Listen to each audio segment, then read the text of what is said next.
The Adventures of Sam Spade, Detective. Brought to you by Wild Root Cream Oil Hair Tonic, the non-alcoholic hair tonic that contains lanolin. Wild Root Cream Oil. Again and again, the choice of men who put good grooming first.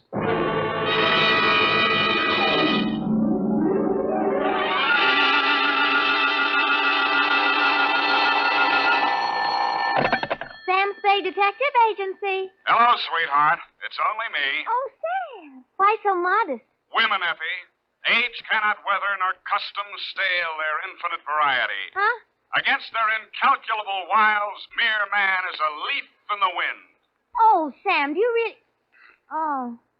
Who was she and how windy was it? Cyclonic, Effie. We had to close every window in the house. But If you will just contain your natural feminine curiosity for a few moments, I'll be right down to dictate my report on the bow window caper.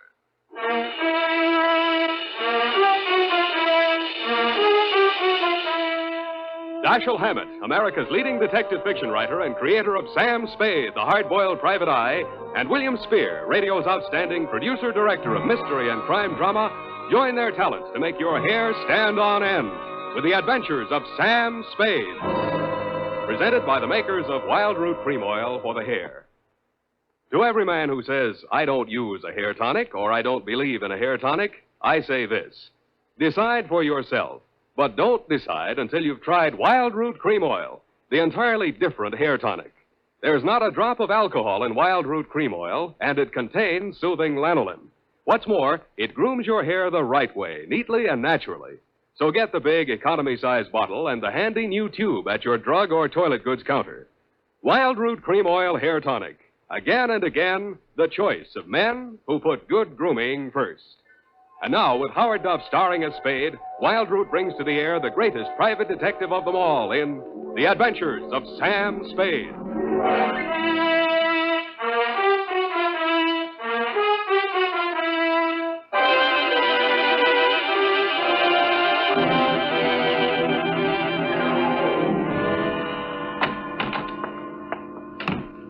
Sam, what's a bow window? A bow window. Bow window is a bay window that you look into instead of out of. Look into instead of out. Oh. Oh, Sam. Get your book, Panther Girl, and slink on in. What was she trying to see through the bow window? I mean, whose house was it? Her own. But if it was her own house, then why would she It just goes to show you, darling, what some women will stoop to. It does? Mm-hmm. There was a low window. Oh. Well, whenever you're ready, Sam. Date November 10. 9th. Correct. 1947. To Dr. Helmut Reese. I was right for once. Yeah. From Samuel Spade, license number 137596. Subject, the bow window caper. Dear Dr. Reese, I know that this report will not make pleasant reading for you, but you paid for it, so here it is. As far as I was concerned, it all started on Thursday morning when you called at my office. From your story, I gathered it had been going on for some time. You will say these are merely the actions of a jealous woman, Mr. Spade. But I assure you there's more to it than that. It must be a carefully thought-out plan to ruin my career, my whole life. In what way, Dr. Reese? She spies on my private consultations. Insults my women patients. I can no longer even keep a nurse for more than a week at a time. Scenes, hysterics, outbursts of violence. I cannot continue my work under such conditions. Well, why don't you give her a divorce? Why, no. This is not her desire. If it were, it would be simple. No, she wants to bring me to ruin. She wants to see me on my knees in front of the populace. Why? That is what I want to find out. Why? Doctor, I think you ought to take this case to a head doctor. I have consulted a psychiatrist. He examined her. She's perfectly competent mentally. So you see, there is here already some mystery, for which one comes to a detective. How long has this been going on, Dr. Reese? Since 3 months only. But in this time, she has reduced me to utter desolation. Dr. Reese was a very good divorce lawyer right down the hall from my office. No. I discussed the matter of a divorce with her a few days back. This was her answer. You see, a receipt for the purchase of a gun. And this note in her handwriting. I hope you will not force me to use this. Esther. Yes. Well, what do you think she has in mind? Murder or suicide? She refused to discuss it. But one thing I have noticed. Since she has bought this gun, a new development. A strange man watches my house. Several times I have caught him following me. Well, she might have hired a detective to check on whether you visit a lawyer. Perhaps it is very simple, but it is all too strange to be harmless. I half-heartedly agreed that it might be, Dr. Reese, and when your check for $100 didn't bounce, I went to work wholeheartedly. I reached your house on Pacific Avenue just as the street lights were going on. It's a quiet neighborhood, so I could hear it before I got close enough to read the number on the door. This is nasty. Get out. Get out of this house. Get out. You have no right. Get out. They seemed to be slugging their way toward the back of the house, so I decided to risk an entrance. I found the doorbell, and I was about to punch it when I caught sight of your mystery man. He was crouched in a clump of shrubbery that grew under the bow window at the corner of the house. He was still there with his eyes glued to the window when I walked up behind him. Hey, let go of me. Let go. Come on, you're going inside. Listen, I'm not just a snooper. I didn't say you were. I'm just inviting you inside for a better look. Now, I'm warning you, if you don't let go of me, Stop squirming, will you? Go! The kick he landed on me wasn't according to the Wrestling Association's rules, but I let him get away with it mainly because I couldn't move for 3 or 4 minutes, and by that time he disappeared down the street. When I recovered my faculties and staggered back to the door, I didn't bother ringing the bell. I just walked in. The hen fight was still going on somewhere in the upper reaches of the house. Then a door burst open on the upper landing, and a girl in a nurse's uniform ran down the stairs toward me, pursued by a pale little woman with a pinched face who was brandishing a pair of brass fire tongs. You brushed past me, Dr. Reese, and headed off the pursuer. Esther, stop it! Stop it at once! Have you gone crazy? Give me those fire tongs. Give them to me. What's the matter, Helmut? Afraid I'll mar your light of love's beauty? What started this? I caught her creeping about the kitchen. She was going to poison my food. Explain to you, Mrs. Reese. The doctor said... Oh, don't bother explaining, Miss Roberts. These morbid fancies of hers. Don't think I don't know what goes on in that office. That office where I'm not allowed anymore. That's only because you make the patient so nervous, Esther. I know what goes on. You and those women. That will do, Esther. Go to your room. Very well. But I won't have that woman in this house another day, Helmut. Is that understood? Go to your room, Esther. I'm going. But remember what I said. I warned you both.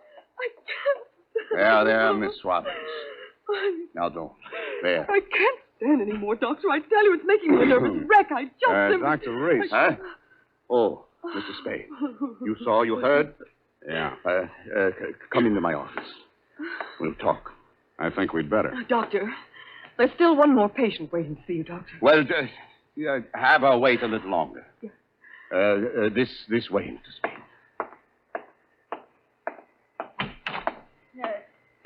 How much longer? Well, the doctor will see you just as soon as he possibly can.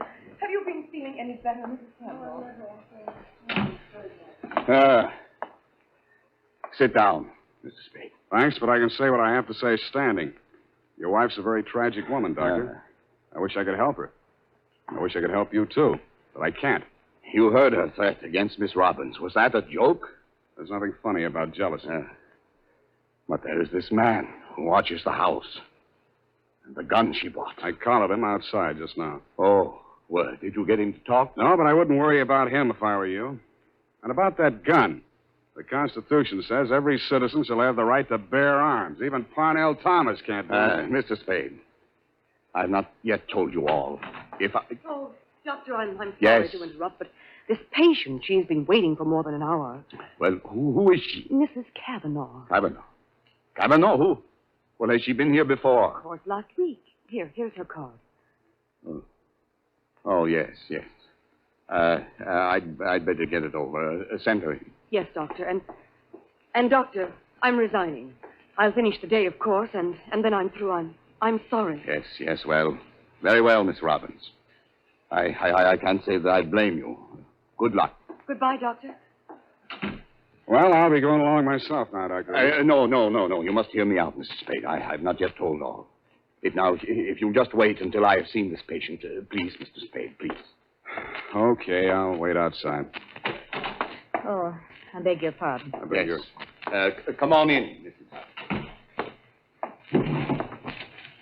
So, you're leaving the doctor's employ, nurse? I am.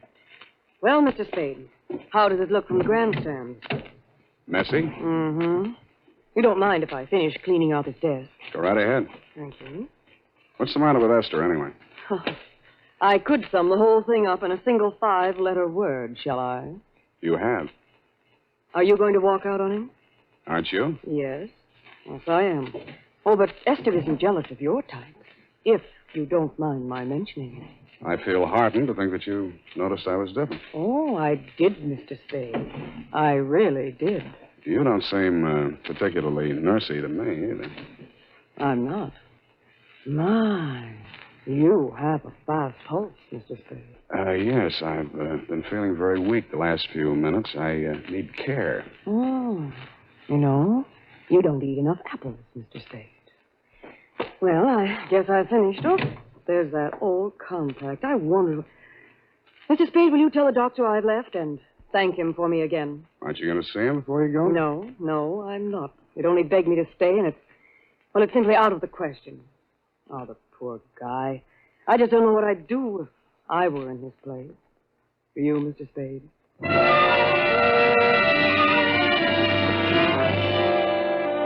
I did, and I told her. She told me I was a victim of hypertension and left me with my mouth open and no thermometer in it. 5 minutes after she'd gone out through the front entrance, your wife came down the stairs, looking knowingly at me and the door to the doctor's office, and left by the same route. 10 minutes after that, I was halfway through a 1937 National Geographic that was the latest edition on the waiting room table, and had reached the 3rd paragraph on the natural beauties of Winona County, Minnesota. But I never finished it. I will be back in a minute.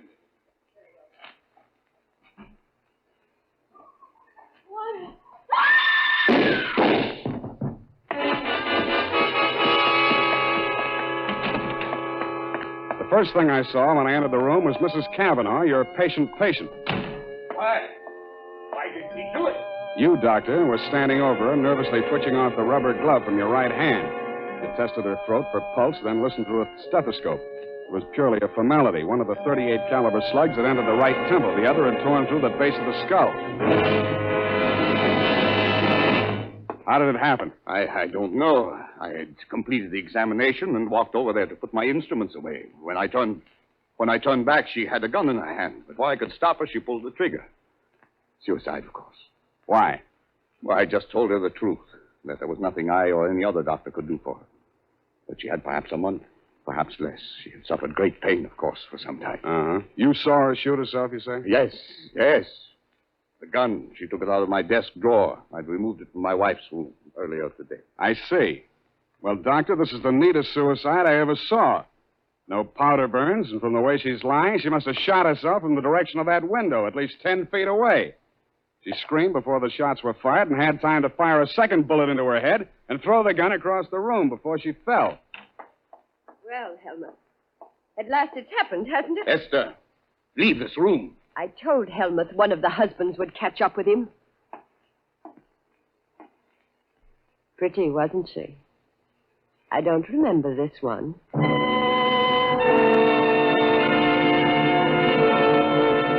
The expression on your face might have been horror or fear or both, Dr. Reese. But your wife was smiling.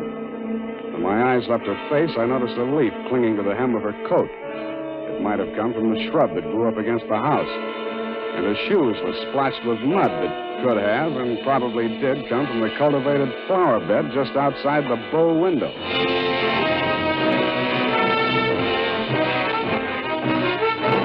The makers of Wild Root Cream Oil are presenting the weekly Sunday adventure of Dashiell Hammett's famous private detective, Sam Spade.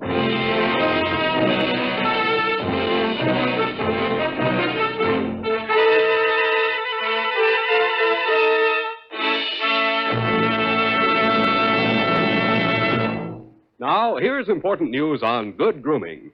Better than 4 out of 5 users of Wild Root Cream Oil say they prefer Wild Root Cream Oil to all other hair tonics. Here is new and even more conclusive evidence that Wild Root Cream Oil is again and again the choice of men who put good grooming first. So if you want the well-groomed look that helps you get ahead socially and on the job, listen. Recently, thousands of people from coast to coast who bought Wild Root Cream Oil for the first time were asked, how does Wild Root Cream Oil compare with the hair tonic you previously used? The results were amazing. Better than 4 out of 5 who replied said they preferred Wild Root Cream Oil. And no wonder. It gives you the advantages that men consider most important. Wild Root Cream Oil grooms your hair neatly and naturally, relieves annoying dryness, and removes loose dandruff. What's more, non-alcoholic Wild Root Cream Oil is the only leading hair tonic that contains soothing lanolin. That's like the oil of your skin. So ask for Wild Root Cream Oil. Again and again, the choice of men who put good grooming first.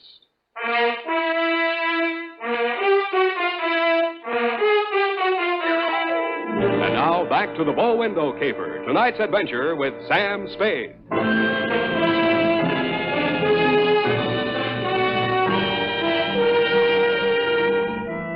Obviously, there were 2 equally good suspects in the Kavanaugh murder. Either your wife had killed her in a jealous rage, or you'd killed her with your wife's gun to frame her for the murder.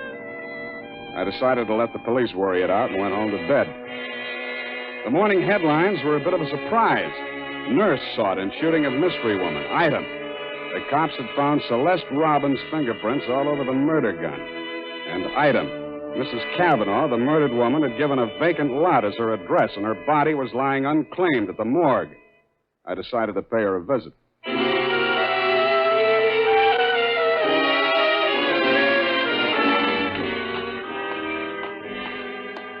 Maxie, hey, Maxie. What? Oh, Sam.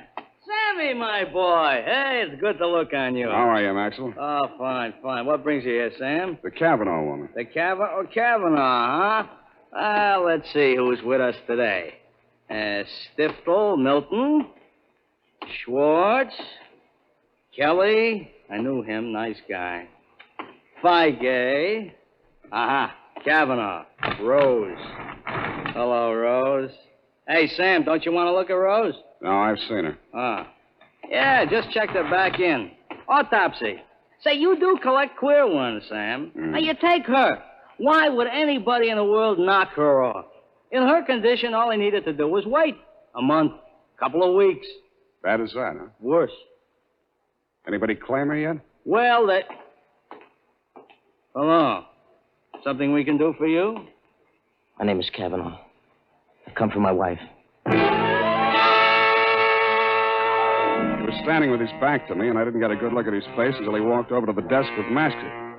The voice tipped me even before I saw the face. It was the man I'd caught outside your office window less than half an hour before the murder. If he recognized me, he didn't let it show. I waited while he went in with Maxie. When he came out, there were tears streaming down his face. I'd been waiting for 2 reasons. I had some questions to ask him, and I had wanted to pay back that jolt he'd given me the night before. I left without doing either.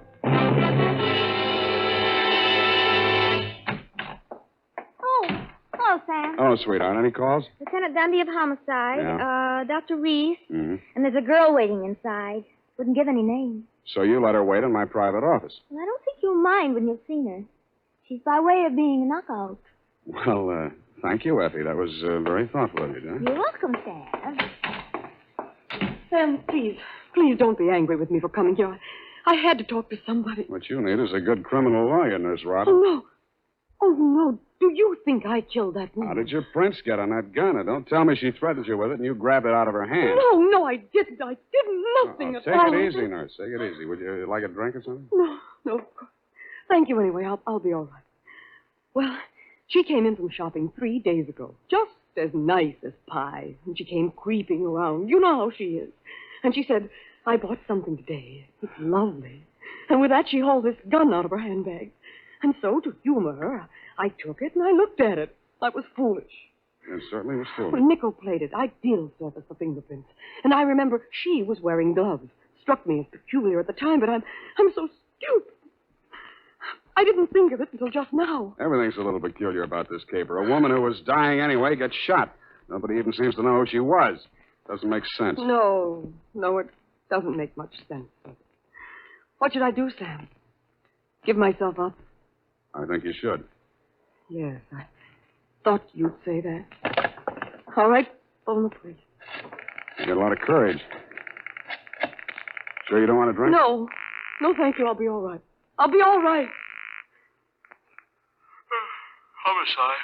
Dundee. Dundee, Sam Spade. I got the Robbins girl here in my office. She wants to check in. Oh? Well, tell her to forget it, Sam. Reese's wife just made a full confession.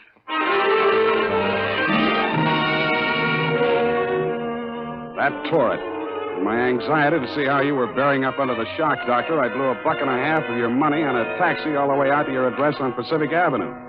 To my astonishment, you were wearing a look of real distress. I don't understand it, Mr. Spade. This confessing, it's not like her. It's all too strange to be harmless. Dr. Reese, I'd like to talk to you alone. Do you mind, Mr. Spade? Go right ahead.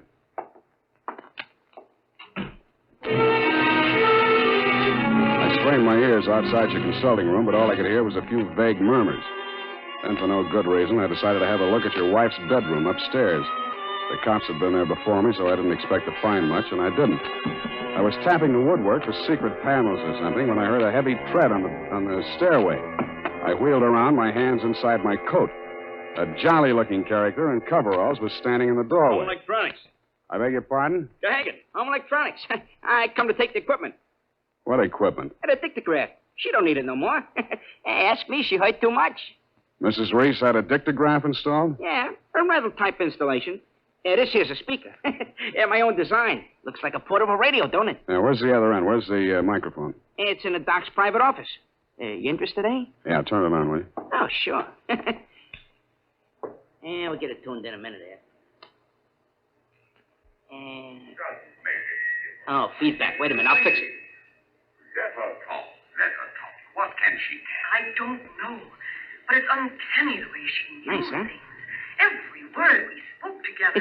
That's because of the dictograph. Neat rig, huh? Shut up. My angel, we cannot allow this terrible tragedy to come between us. We love each other. Nothing can change that. Oh, boy. That's as nice, ain't it? Quiet. I just know, please don't. Now stop it, Helmut. I don't want you. Please don't. What is it, Celeste? What has happened to Jane? What has happened? You asked that. When I'm being attacked by a madwoman and accused of murder all in the space of 12 hours. But it's all over now. Just so, Helmut. Yes, it's all over. Well, can't you turn it up a little more? Oh, sure. Turn it up. Hold it. It's over. It's over.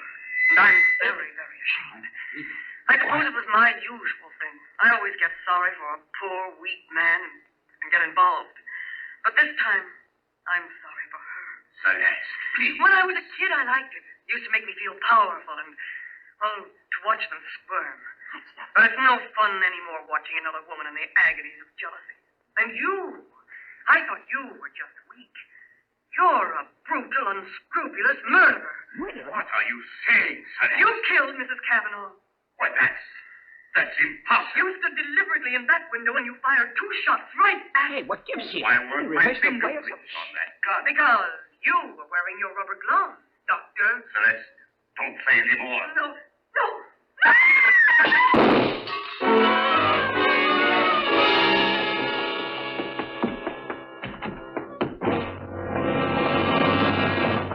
Here, help me. Help me get his shirt off, Mr. Spade. He's being shot. Who shot him, you? Through the window, the same man, the one who watched the house. Hold this tourniquet tight, please. It's nothing. A flesh wound. His aim was bad. Yeah, too bad. Cavanaugh, you still out there? You got nothing to worry about. He's still alive. I missed him. Give me a hand. Come on. That's it. I missed him. That was lucky. You're taking the rap for your wife's murder, too, if you're a better shot. He did it. He killed my wife. I was at the window. I saw him. What I don't understand is why his wife confessed. She loves him, Mr. Cavanaugh. You should understand that. I guess that's what happens to love when it gets crossed up. Why didn't you tell the police what you saw? They'd have hung it on me. She was a stranger to everyone else. I'd been quarreling with her, suspicious, acting like a maniac. She never told me. She must have been going to one doctor after another, trying to find one that would give her one ray of hope. In pain all the time, too, and never letting on. Never. Even after that first visit she made to Reese's office, I didn't tumble. I thought she was meeting him on the sly. And I followed her both times. That last time I carried a gun. I might have killed her if what I suspected had been true. I'm very sorry, Mr. Cavanaugh. I didn't realize. You're pretty late with your regrets, Doctor. I don't quite figure you either. Maybe the prison psychiatrist can. Sunday homicide. Dundee, tear up Mrs. Reese's confession. Come on over and get the doctor. Dr. Reese? Yeah. Oh, by the way, he accidentally shot himself in the arm. Isn't that right, Doctor? What? Oh, yes. Accident. Why didn't she tell me? Why didn't she tell me? I don't know, Cavanaugh. Women. Sometimes they make too much sense, or we don't make enough, or maybe we're all crazy.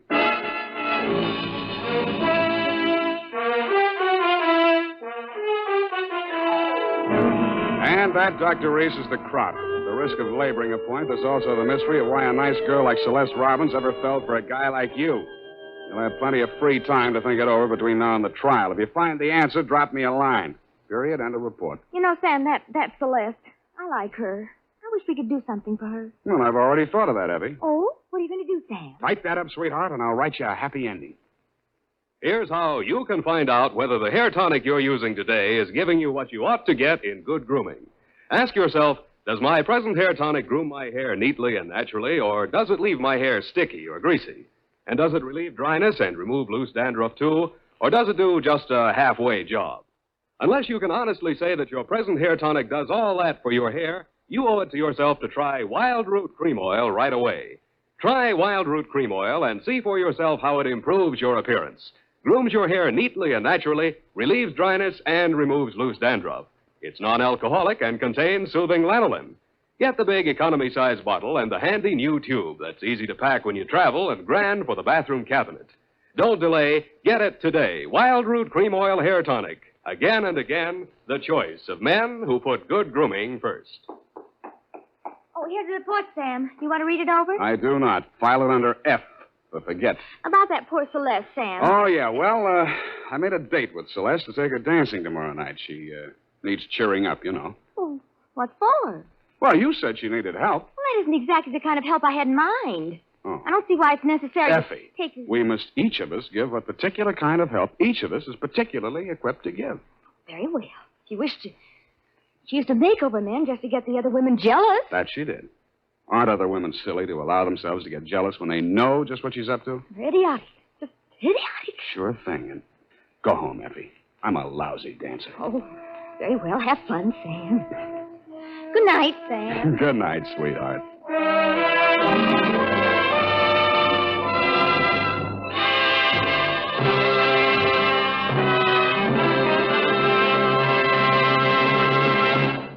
The Adventures of Sam Spade, Dashiell Hammett's famous private detective, are produced and directed by William Spier. Sam Spade is played by Howard Duff. Lurene Tuttle is Effie. The Adventures of Sam Spade are written for radio by Bob Tallman and Gil Dowd, with musical direction by Lud Gluskin. This is Dick Joy, reminding you that next Sunday, author Dashiell Hammett and producer William Spier join forces for another adventure with Sam Spade, brought to you by Wild Root Cream Oil. Again and again, the choice of men who put good grooming first.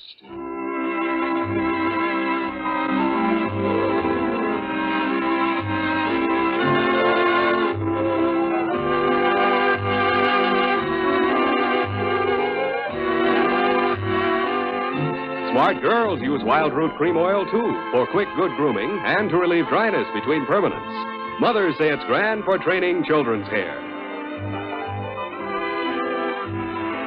This is CBS, the Columbia Broadcasting System.